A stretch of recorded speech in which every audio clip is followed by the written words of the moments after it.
What is up, winners, dinners, and surprise double chinners? Thanks for sitting down at the messy desk with me this week. Today, I want to show you a song. It's a song that I've been working on since February of this year, and I hit a real hard wall with it and then left it alone for many months. And then I was having a conversation with a student of mine about a piece of music he'd been working on for a long time that he just couldn't seem to finish, but he was giving himself a hard due date for, and he wasn't sure if he was going to release it. And I said, hey, you should release it, absolutely. And I tell you what, I'll do the same thing. I will finish this piece of music. I will get the dang thing done, and we can release on the same day, and it'll be cool. And it's a little like hold each other accountable type thing. So I just want to hop into Ableton, show you some things I think are interesting about it, show you some funny ways I was very lazy about it, and just generally talk about, I don't know, some of my compositional ideas when working on the track, and show off a little bit. It's maybe my favorite thing I've ever done, and so just fucking, can I flex? Can I flex, or is that not cool? If it's not cool, drop a comment, but it'll be too late because I will have already flexed so hard that there won't be anything you can do about it anymore. I will have flexed. The flexing will have happened. You will have been flexed upon. And your refusal will be moot. So I'm going to flex. Let me do that. I'll meet you in there. Okay, and here we are in the project. As you can see, it is a little bit of a hefty boy. I think there's, wow, look at that. Exactly 100 tracks. Not on purpose. And as you can see, I mean, a lot of this is just risers and small one-off effects. So is it really 100 tracks? No, I could probably compile these down to, 1 or 2 tracks. But I am anal that way, and I have the tracks, so I'm going to use them. So let's talk about this track kind of at a high level, and then we'll talk about what I did kind of on a micro level. This track actually was started when I had the Novation Summit. And every melodic element of this track, aside from the 808 bass, which is here, and I think one lead from Serum, everything was done with the Summit. So the main bass, the main chord changes, all this resample stuff, it's all the Summit, baby. This wasn't meant to be like a one synth challenge. I just really love that synthesizer, and it's great for kind of everything. The song is divided into a few different sections. We have the intro, kind of A section. We have a build up. We got a little drop. We got a sort of switch up B section, kind of my trademark at this point, where I just get bored of what I'm doing and do something else. And then I do it again. I do it again here. And so let's kind of talk about the bass, that's B-A-S-E, of this track, which is this chord change here, which, like I said, is chords from the Summit. And I actually used a plugin for this, maybe my favorite plugin ever, which is Slate and Ash Cycles. I'll bring up a screenshot of it here because I'm too lazy to open it. It takes forever. And it's maybe my favorite plugin ever, so I'll probably do a video on it at some point. All I used it for in this instance was just kind of warming up the chords and making them sound a little dusty, I think is a good way to describe it. So I'll just solo this and we'll listen to it really quick.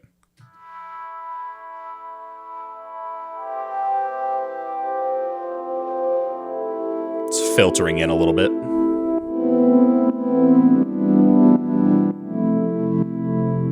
And then this comes in.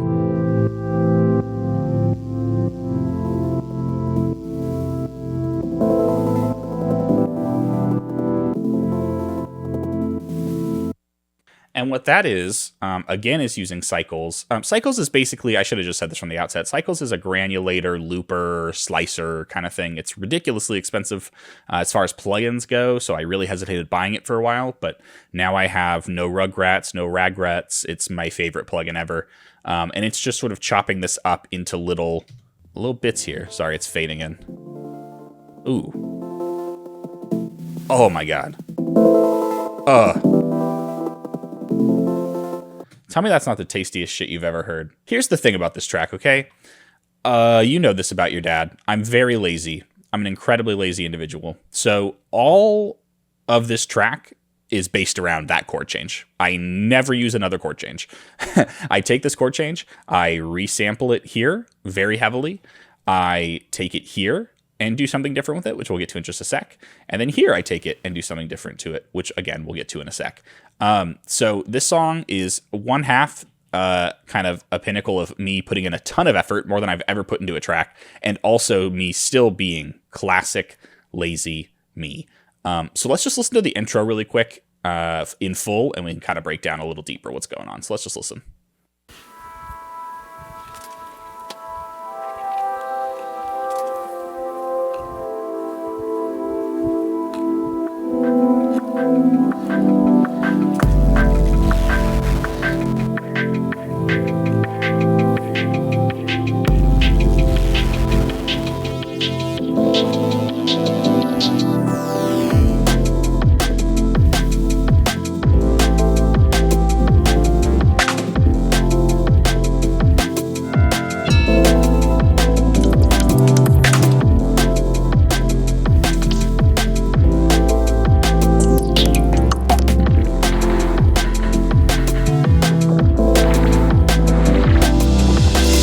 As I mentioned before, I have this bass, which is also from the Summit.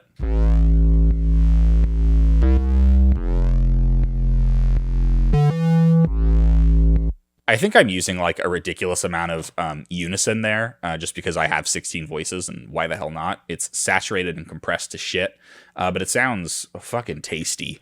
So there's that. I have these weird little squeaky bits. This is back when I had a lot of gear, and I think I was like really like dropping my dick on the table about how much gear I had, because I just kind of used everything I had at that point. So I think this was using the Norns, mono Norns, to loop a bunch of weird sounds and make whatever this is. Ooh. Ah.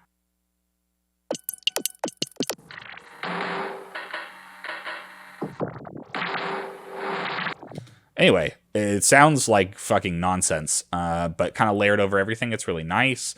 I'm using a field sample that my good buddy Jordo, who I mentioned in the last video, gave to me here. Really, really nice. Really sets the mood. I'm trying to think if there's anything particularly interesting in the intro. I don't think so. I'm using a lot of drum breaks as well. I'm using a drum loop from Splice, because let's be real, I'm still very lazy. But we got some cool drum breaks right here.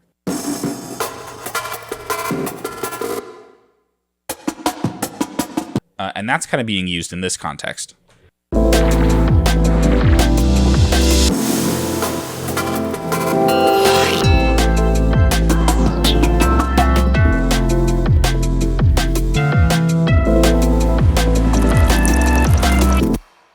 And that, again, is a lead from the Summit. Oof, FM, huh? Fun fact about that patch, me and my younger son made that together when he was just 4 years old.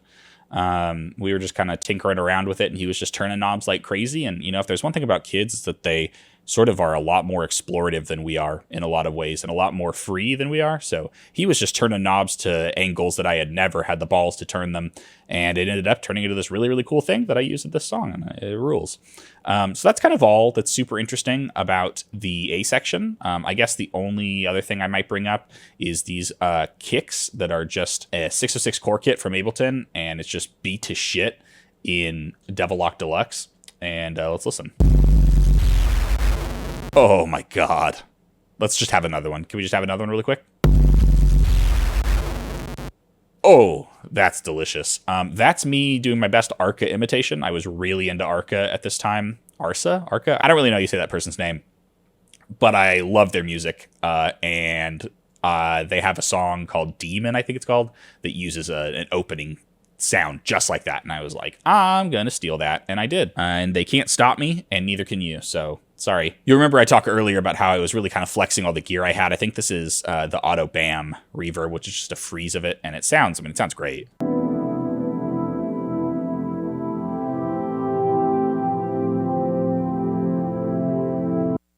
I don't miss that pedal. I don't regret selling it. I don't miss that pedal at all. Anyway, let's go into the B section here, because this is where I think the track gets really, really fun. Again, this is the A section. How boring. This is the first, minute of music. I got bored. Let's make a new section. And so the way that it starts is that it's mostly the same, but I introduce this arpeggio that slowly develops. Let's just listen really quick.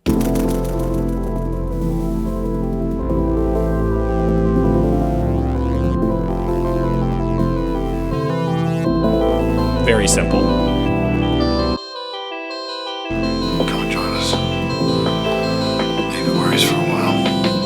I'll still be there when you get back. Memories on your mind. Woo! I'm gonna blue ball you there. So that's a sample from the master, an ongoing thing, joke. I don't know what you want to call it. An ongoing thing in my music is that I keep sampling this fucking movie. It's my favorite movie of all time. And Warner Brothers, or whoever the distributor is, hasn't come for me yet. I'm not making enough money for anyone to care. So as long as I am in that position, I'm going to keep sampling it. And only the copyright gods can stop me. So please, copyright gods, if you're watching this, just like, comment, and subscribe, and do not prosecute. Yeah, so same kind of thing. I'm using the same bass line here, except I'm opening the filter very slowly. You can hear kind of right here-ish where that happens.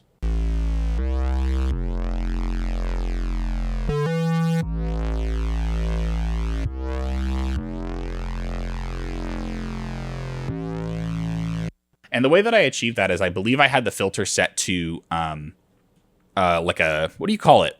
I'm blanking. It's the type of filter. Look, listen, I don't know the name, but it's the type of filter what have a low pass and a high pass together, and you can kind of cut between them. And that's what I was doing there. And I think it sounds really nice. Again, super simple arpeggio, just kind of adding a build-up, adding some forward motion. We got some forward driving snares there, and the risers and the sample to carry us to the drop it section. Now, this section was really hard for me because that build-up, if I may toot my own horn, I think is really good. It really gets you excited for what's about to come next. And it took me a long time to make anything that is really kind of satisfies what that buildup is setting up. And that's a hard thing, right? If you do a good buildup before you've even thought about a drop, you're going to get yourself into a scenario where you're like, shit, nothing sounds good enough. So I went through a few iterations of this. But what I ended up doing is sampling the main chord change, surprise, surprise, through the microcosm. Again, a lot of gear flexing here. I don't have any of this shit anymore. You don't need it, but this is what I used it for at this point in my life. I used it a bunch of different algorithms for microcosm to kind of jangle and crinkle and lays and ruffles this sample. And it sounds like this. So let's just listen to all the different parts, and then we'll listen to it as a whole.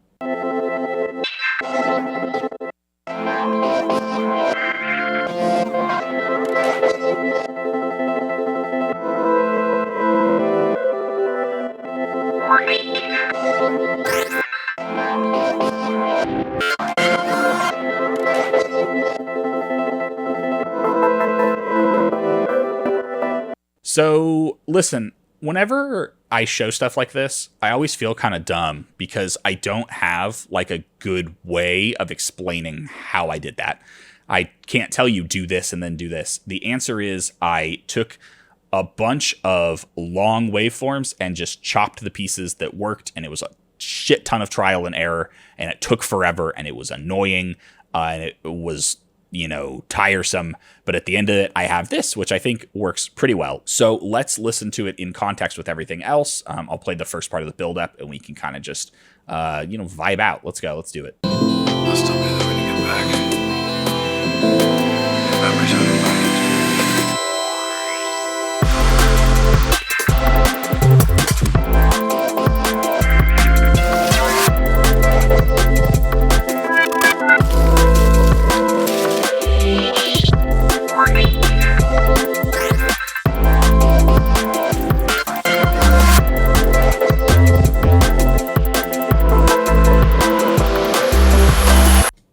So I guess, listen, I feel kind of bad because I started this video not at all intending for it to be like a tutorial, just kind of to be, hey, here's a song I did. Here are the different things I did in that song. But I do want to leave you with something.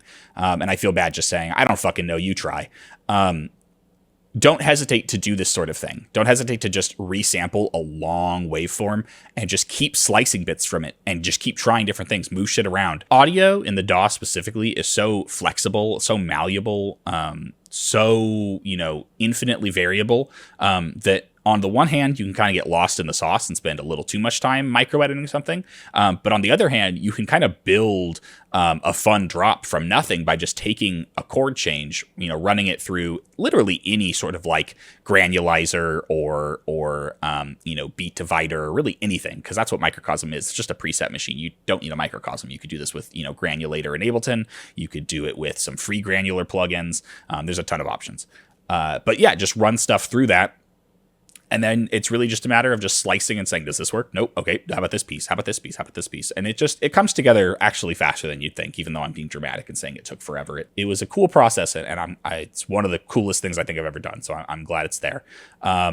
Other than that, I have some drum breaks that I sliced into MIDI here. Jordo was sort of shadowing me as I did this track, and I think it's why it's so good. He gave me a lot of great ideas. Again, I'll drop his stuff in the description. And one of the things he told me is you should slice a drum break into MIDI because you can kind of turn down the envelope of that MIDI quite a bit, and you have some choppy little... Nice. And so I have that there. Here for the bass, I took the same bass audio as the first, and I just kind of made it choppier to fit with the little pockets that the snare make and the drums make. So it just sounds like this.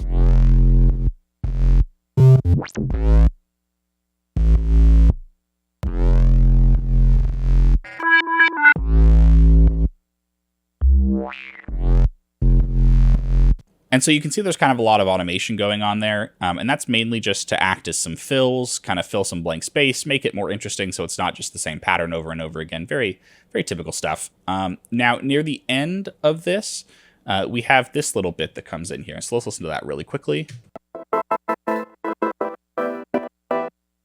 And that is a classic technique I use to kind of get my listener ready for the next section, so it doesn't seem like it comes totally out of nowhere. So that little bit happens here, and it fades right into this.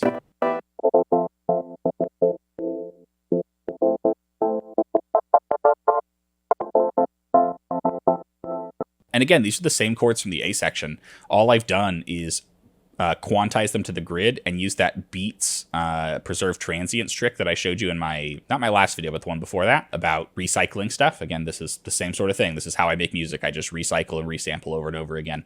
And so if this hasn't spoiled it, this part is called It's a Trap. And let's just listen to it and you can figure out maybe why.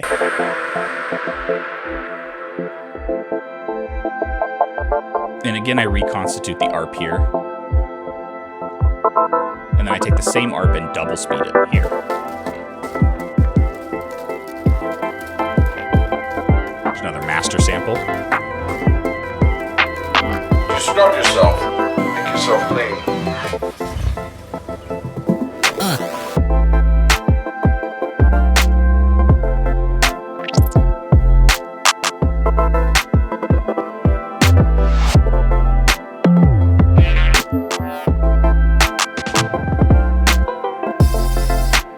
Yeah, so I made a trap beat. Oops, I did a trap. I was working on this song on stream a lot, and as soon as I heard this rhythm, I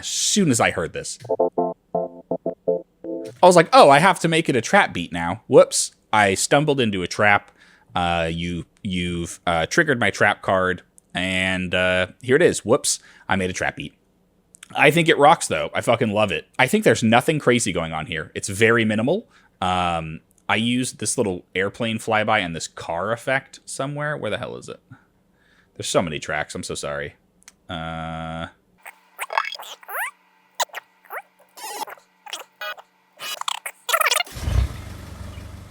There's a lot of little stuff going on here. I got car samples. I got little reverb freezes. With some bit reduction automation. I got some stuff here. There's so many tiny moving pieces in this track. I kind of just went full excess of the DAW here, but ultimately it still sounds quite minimal. And it's really just this banging 808, the simple rhythm of the drums, and this the reconstituted, resampled chord change from the A section. And yeah, I don't know, man, it kind of bangs. There's a lot of small samples I have going on here, like here.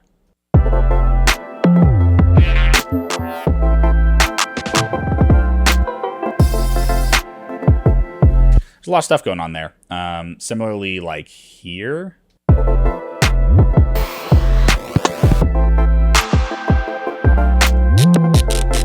That's using a similar trick with that drum break with some filter automation. And then a lot of just weird field samples that I don't remember where I got. I think I made some of them. I think I stole some of them from Jordo. We got some weird shit here. That's from Microcosm. You'll hear that here.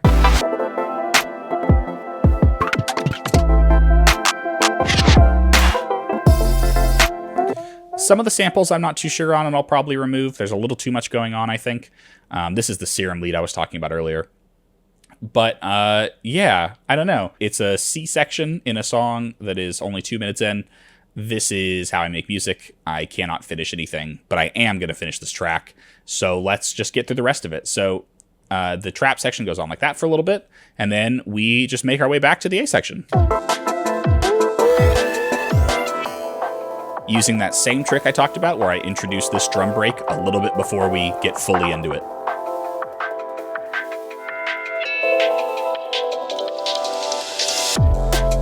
And then we filter in there to prepare the listener, you know?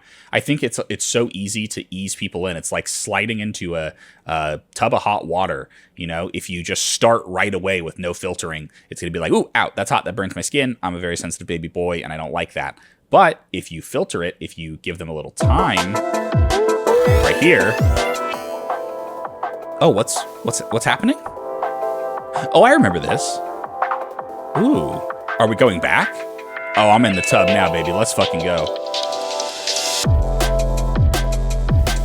Ooh! I'm fresh and clean.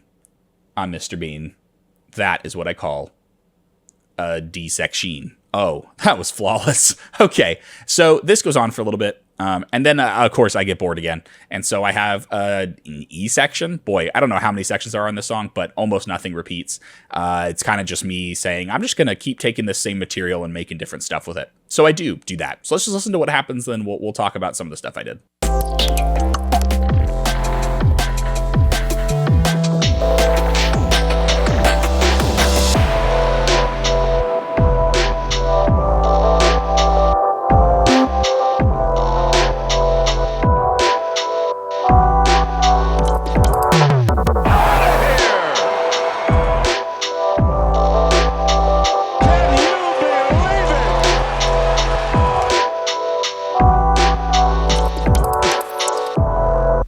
Okay, boy howdy, he done did it again. He went and he made another section.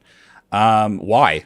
Well, I'll tell you why. I didn't know how to end the track. I didn't just want to fade out, and I wanted to end on a higher note.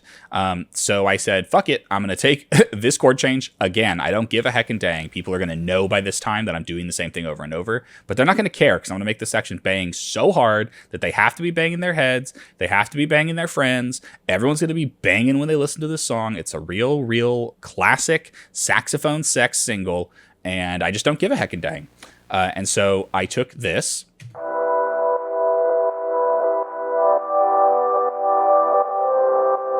Dan, that sounds slightly different. Yeah, of course it sounds different, you dingus. I pitched it up a fifth. I can't just do the same thing over and over again. So it's pitched up a fifth, and then we got the cycles kind of dusty thing that is still doing the same thing that sounds like this.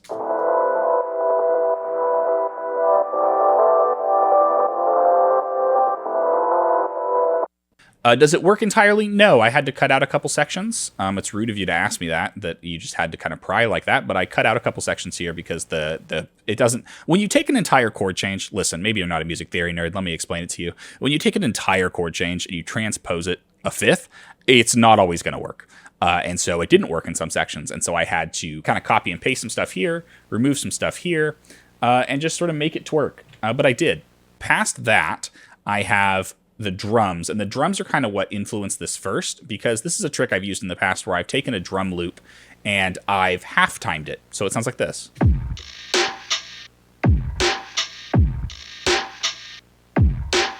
Rather than this. And it gives a totally different feel. And so I did that first. That was my first step, I should mention.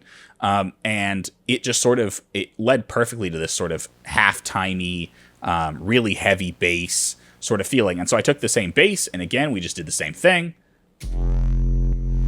leaving pockets for the snares, doing some pitch ups, some octaves. It's really nothing fancy. And I really, I did something else to this. What did I use on here? I think I used Super VHS. Yeah. And so I used Baby Audio Super VHS to really, really make this shit sound nasty. It has that you can hear that kind of buzzing, that ringing kind of bit crushing. Oh, it's so good. It's so tasty. I kind of put Super VHS on everything at the end here. Supercharger D GT from Native Instruments is also something that I use very frequently. You can see it's being saturated to shit. Character, it's fat, just like me. I want to make music that represents me, and so here we are. And yeah, I just beat the shit out of everything, basically. I wanted it to feel like you just fell into a pit of acid, and you're slowly drowning. It's obligatory destruction, man. Just beat it all up. And so I do that. The best thing I did in this entire thing is this drum fill here. Let me pull it up. Let me find it. Everyone just be patient while I find it. I found it. Okay. It sounds like this. Oh! That's nice. So that's just some toms, some random-ass toms, I think from like Ableton's default sounds. You don't need anything fancy, man. You don't need anything. And I just distorted the shit out of it with Supercharger GT, and I automated it turning off when a snare hits. Let's listen. You can hear that. Boom. Pa. Yeah. So I had that fill there, and it felt a little crowded. It felt like it wasn't earned. And then what I did was way up here, I took this little slice here, and I used that beats trick that I used for the trap section earlier to give it almost like a tremolo feel, and that choppiness gives it space to hit extra hard. So let's just listen to that as it happens.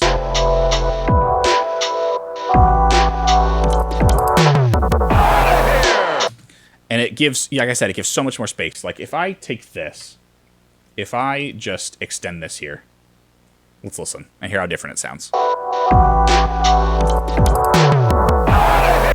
Nowhere near as good in my opinion. It's subtle, but this little gives so much space. Also, you may have noticed, yeah, I sampled a baseball broadcaster. What about it? It's sports, baby. That's Dwayne Kuiper, the broadcaster for the San Francisco Giants. He's amazing and great, and he has one of the best home run calls ever. And then here, this is also a San Francisco Giants broadcaster, John Miller. Can you believe it? When Mike Yastrzemski hit his go-ahead grand slam against the Arizona Diamondbacks, yeah, they were like 20-97, but listen, it was exciting. That's the call that he made, and it's so good, and I think it fits well. Can you believe it? And I'll tell you it fits really well because I didn't align this at all. It's warped technically, but I didn't do any rhythmic stuff to that. It just fits that rhythm perfectly. Can you believe it? That's so good. I need to make it a little less dry, maybe put some reverb on it. Yeah, and so that's the main bulk of the drop there. And then at the very end, I half-time the drums again to sound like this.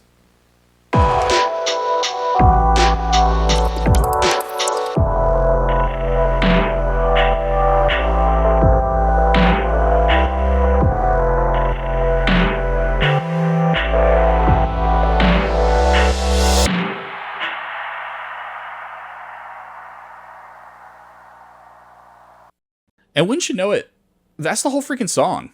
Yeah, I don't know. I don't know if this comes across enough that I'm very, very, very, very, very proud of this track. Sometimes when I listen to it, it doesn't feel like it's me who made it. Like I feel like I'm just listening to somebody else's music.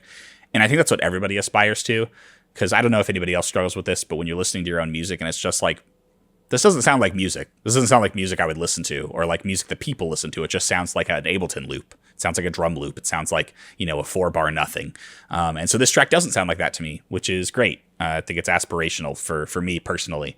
It also comes with the burden of, oh my God, what if I can never do it again? Which I am currently in right now. I don't feel like I could ever do something like this again, but I did it. I did it once, so clearly I can. I just have to have the willpower to actually sit down and do it.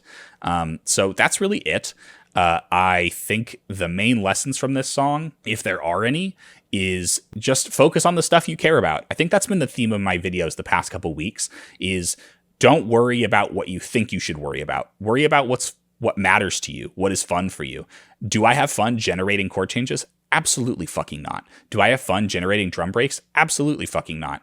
I have fun micro-editing audio, processing things heavily, resampling things, and seeing how far can I take this one chord change that I came up with at the beginning of this track. How far can I pull that for an entire track? Can it last 4.5 minutes? I don't know. You have to tell me. Does it get stale after a while? Maybe it does. Maybe by the end, I think it might be a little old. I think there's something I might need to do to make this a little more interesting. But ultimately, I think it works more than it doesn't. And that's the stuff that's fun to me. This sort of really intense, ton of little small one-shot samples. I don't know. I'm rambling here. That's what's fun to me about music. So focus on the things that are fun to you. Focus on the things that bring you joy, and just ignore everything else. You can get to it later. You can get better at that stuff later. You can kind of dedicate time to that if you feel like you want to improve there. But until then, if you're just trying to have fun and just trying to develop yourself in the ways that you enjoy making music, I can't recommend doing this kind of thing enough. So I'll go ahead and hop back to camera, Dan, and we'll close this thing out. Hey, what's up? I'm not wearing a hat anymore. And I'm wearing headphones now. It's crazy how times change, man. You think you know somebody. Thanks for sitting through all that. I don't know if that's going to be any good. I kind of just ramble for like 30 minutes about a song I made. It's not very helpful. It's not very informative. But is it cool? Do you like it? Will you comment down below and say, good song, Dan? If you do, I really appreciate that. It's really good for my ego. I am going to throw up. No, I'm not going to throw up, hopefully. I am going to put those stems up on Google Drive for patrons if they want them. You can do whatever you want with them for whatever it's worth. And yeah, I don't know. It's just my way of hopefully giving you something of value here. But I think that's going to do it for me this week. I want to thank you so much for watching. You could have sat down with anybody on the whole dang internet today, and instead you sat down with me, a guy who literally showed you 100 tracks in Ableton and was like, I don't know, is this anything? Do you like this? Comment and subscribe. I really appreciate that. That's really fucking cool. I'll be back next week with a new video, and I hope you'll watch that one as well. And if you don't, I mean, you're dead to me. What else can I say to you? At the end of the day, all I can really say is this. I'm Daniel. This is the Messy Desk, and I love you more than I love my custom Vegeta PS4 controller. It's pretty poggers, don't you say? I love you guys. I'll see you later. Peace.